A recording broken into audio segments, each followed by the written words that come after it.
Welcome to the Angry Ewok channel, and today we'll be doing an after-action report of a battle between myself and Louis Andre once again.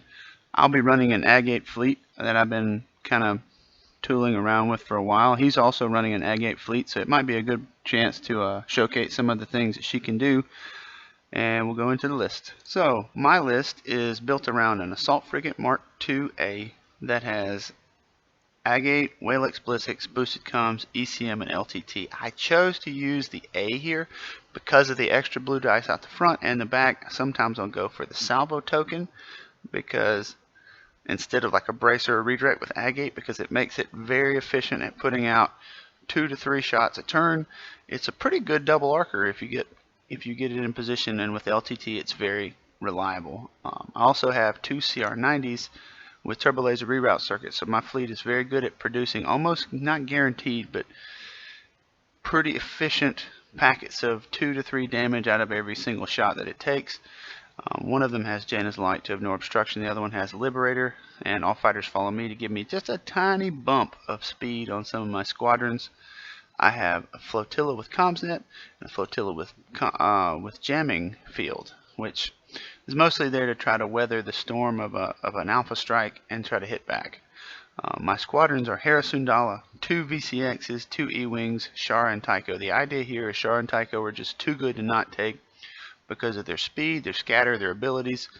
They're very good for tying things up.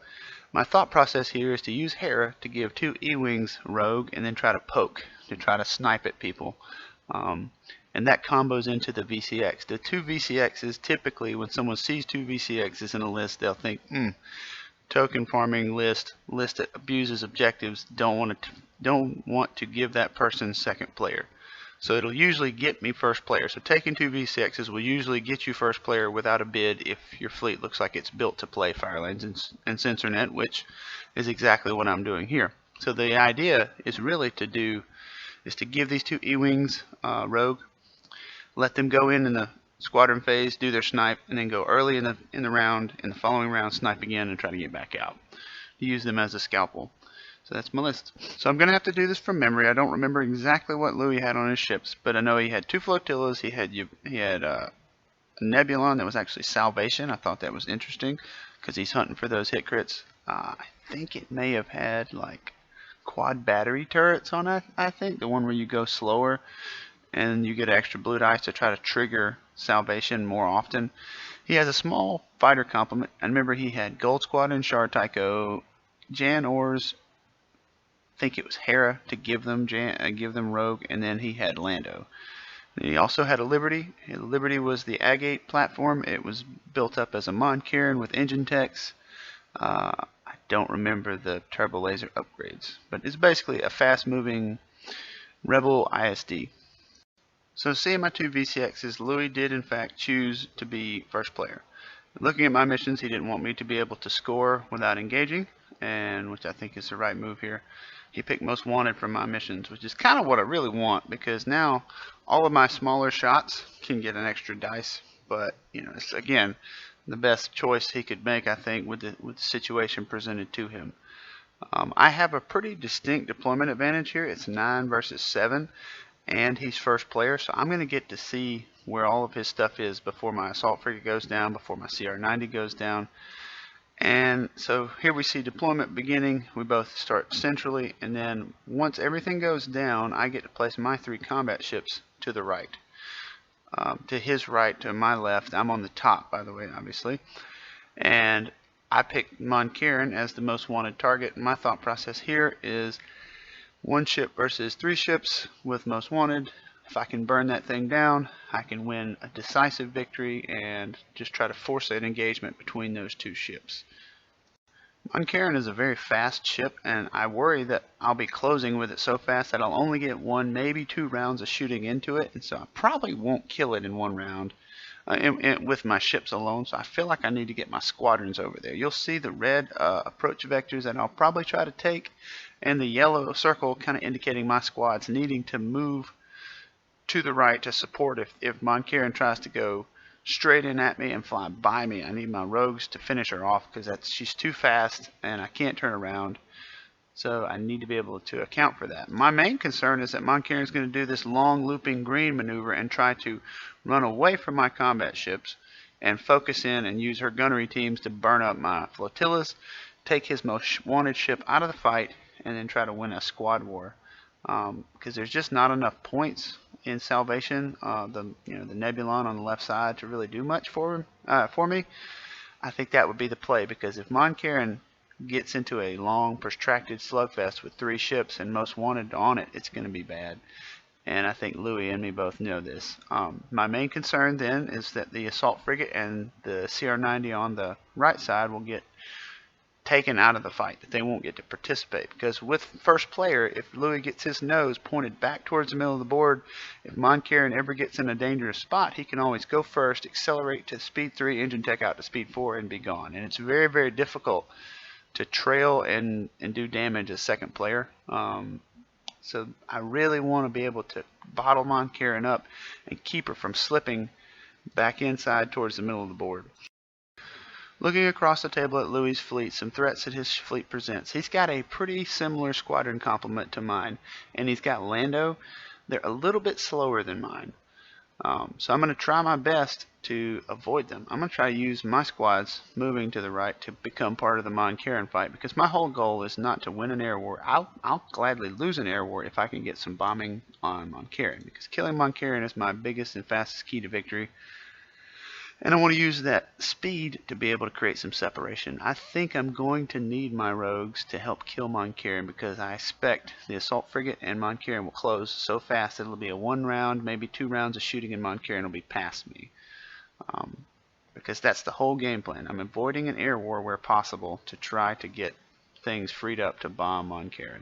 So here we see partway through turn 1, and my first couple activations were my flotillas, who took navigates and tried to come 4 clicks to the left, because what I'm trying to do is get my flotillas to slide in behind my combat ships, because one of the fastest ways to lose these guys is to keep them close together and let them lag behind my ships and let Montclair jump on it. I'd hate to set up a situation where Montclair can move forward, get a gunnery team shot on both of them, and smack them both, kill one or both of them, and fly away. Because one of them is my most wanted target, both of them are useful for pushing squads, and they're my easiest, squishiest target. So I want to turn them and get them tucked in behind my assault frigate. And you'll see Salvation coming to the right. Salvation is committing to that right to left pincer maneuver. And then we wait out Montclair. You see Montclair moving, slowing to 1 and doing a 1 click to the right. And now we see Montclair's potential threat range.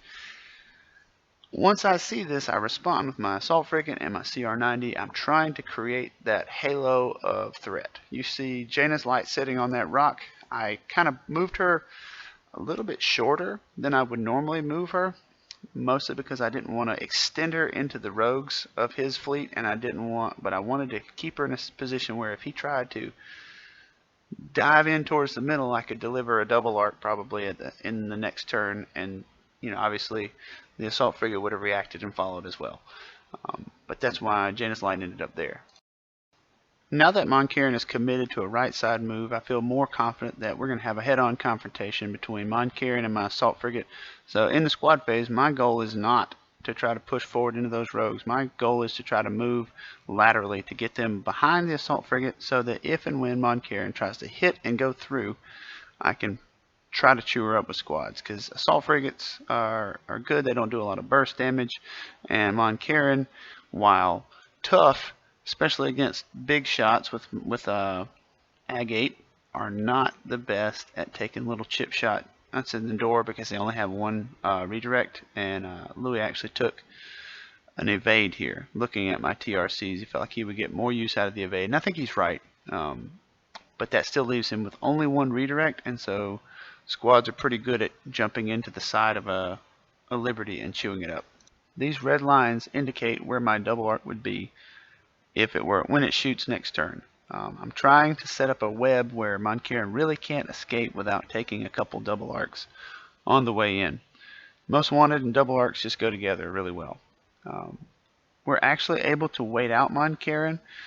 Before Montclair goes, the slicer tool flotilla of his moves over, and I end up bumping it with Jaina's Light, and doing some damage to it. So his Janus Light Flotilla is kind of hurting. And then when Mon Carin moves, you'll see that she ends up in my double arc with the Assault Frigate.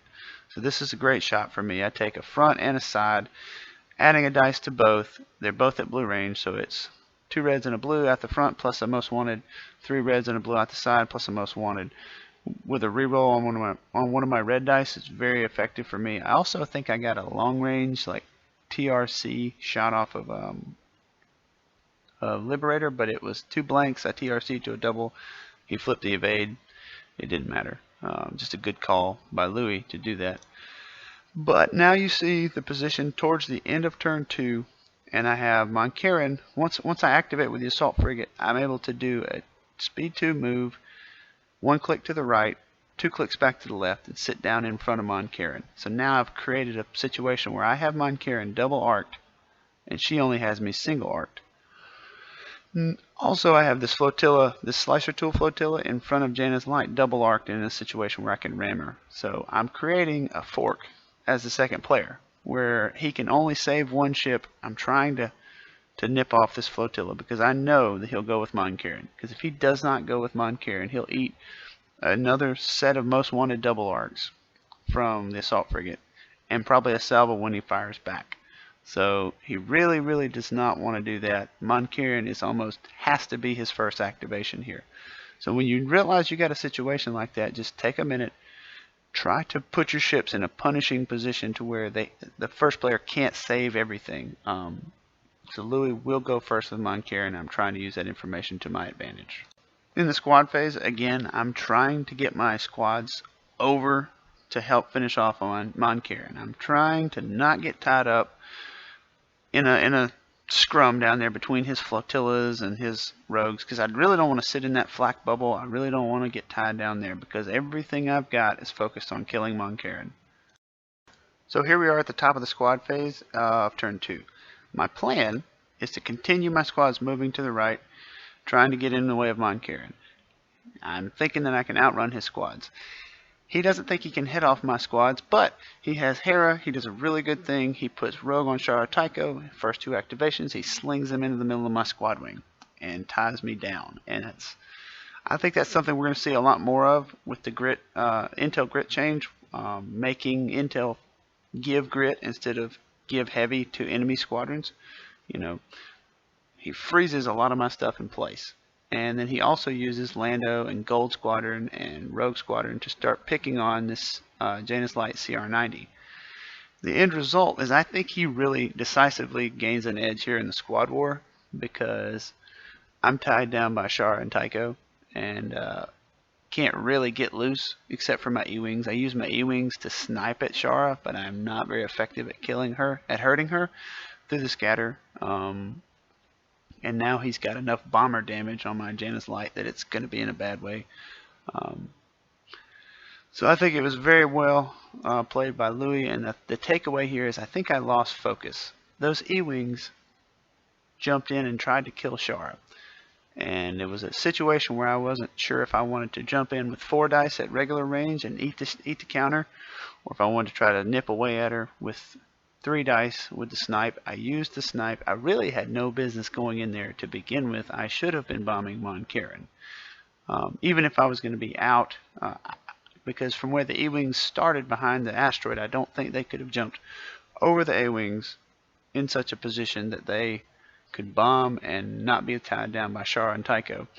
I think my better play here would have been to back off with Hera and the E-Wings and try to ensure the kill on Mon Carin, because I don't know how things are going to go. But the takeaway is stay on mission. I came off of my mission. My mission was to get bombers over onto Mon Carin, and I didn't do that. Let the CR90 die. Let the V6s get tied down. Don't get embroiled into an air war that really doesn't benefit the whole picture of what you're trying to do. So Mon Carin fires onto the right side of the Assault Frigate as his first activation. With Mon Carin, you can't salvo really because you're looking at, I think it was 8 damage. So you really want to brace, especially with all those rogues sitting out there and Salvation having not gone yet. Can't really see myself eating that just to get 3 dice back at him, especially when his front shield is so much got so much more health on it than the sides, which I'll probably end up firing at, over the course of the turn. So eat that shot from Mon Karen, and then I try to go with my Janus Light. My Janus Light has a nice double arc. She doesn't care about obstruction, and then activates, does an inside turn, bumps the slicer tool to kill the slicer tool, and shoots the Side of Salvation. So the next activation that I go with is Liberator. Liberator fires onto the back of Mon Karen and tries to line up a situation to where when Salvation comes forward, its front arc's probably going to miss or fly into a double arc, trying to put pressure on Salvation and get turned far enough away back toward Mon Karen that if she lives and tries to escape, I can hopefully put the speed on and hunt her down, because Mon Karen is not really feeling that good right now. My last activation of the turn is my Assault Frigate. The Assault Frigate fires onto the right side of Mon Karen and ends up doing a critical to it that causes me to either get to change the next command dial, the top command dial, or change its speed. I changed the top command dial to a squadron, and this is pretty much the thing that changes the game for me here. It's a lucky crit. Mon Karen right now is running speed 3, and she's got a squadron command coming next turn, and that's not, this image is not a zoomed in cropped image. The board edge is exactly where you see it. So Mon Karen is flying dead into the corner running speed 3. So we actually ended up calling it here because there's really no way that Mon Karen can come out of that. No matter, I don't have to shoot her anymore. You do see that I have my E-Wings and Hera trying to get over that way to try to tie her up. The only problem is Tycho's still a thing. He can probably tie the E-Wings up if he gets an early squad activation. So we call it here because we feel like, you see my squad ball's pretty tied up, and I probably will end up getting Tycho if I put everything else into him. But my squad wing is probably going to take some licks in return. Nothing real decisive probably going to happen from that. And you'll see the arcs that I've got on Salvation. Salvation will probably move forward, slip into the side arc of the Assault Frigate, but it's going to take the side of the Assault Frigate. It's going to take at least one arc, possibly 2 arcs from the CR90, because it's only running at like speed 1. I don't know what his command dial was. But right now, she's on 3 cards already, so a bump from the CR90 and a couple cards getting through, and that's a dead Salvation. After action takeaways, I think this was a pretty successful game. I think we achieved our objective of getting a lot of shots on Mon Karen. I think that Janus Light was a little bit, never got to shoot Mon Karen, and that was a failing because you want every single shot to go on to stay on your target. And I think my squad play was a little loose. I allowed myself to get tied up in an air war that I really didn't want to try to be involved in. I wanted to be bombing Mon Karen. And that's a lack of focus, I think, and a desire to preserve Janus Light. But if I really thought about it, if they're bombing Janus Light, they're not protecting Mon Karen. I should have just let Janus Light go earlier and try to expend less energy trying to protect her. Because those A-Wings, my Shara and my Tycho, could have been popping Mon Karen earlier, and that prevents any kind of situation where Mon Karen gets away. In this current situation, if I don't get that critical exactly like I need it, there's a possibility that Mon Karen can get away. And if Mon Karen gets away, the whole complexion of the game changes. So rather than trying to, win big, which is, it's what you want to do in Armada. You want to win big, but you want to assure the victory first. And I think that if I had just let Janus Light go down to the bombers and sent Shara and Tycho and some E-Wings and Hera, there's not a lot of ways that Mon Karen gets away. Right now, with 4 cards left, Mon Karen conceivably could turn to the right. If she was able to use a navigate command, she could have gone 2 to the right, 2 clicks to the right, and then engine tech another click, and then continue to do the same thing or slow down, and probably would have been able to live in that corner. And I would have to get my other CR90 to loop around and get her maybe, but there's not really a good way for the Assault Frigate to interact with her. I think that his deployment, he really didn't have a lot of choices. Once he put Mon Karen down on that side, I was able to basically isolate her through deployment, and he didn't get to see where my CR90s were going to go or my assault frigate were going to go because of my 9 to 7 deployment advantage. That being said, I don't really. Me and him kind of talked after the game. I don't think that Salvation was supporting Mon Carin a lot. I'm not sure what the play is there. We also discussed potentially changing Salvation to Yavaris because with some effective squads like he has, I think Yavaris would have been more useful to him. But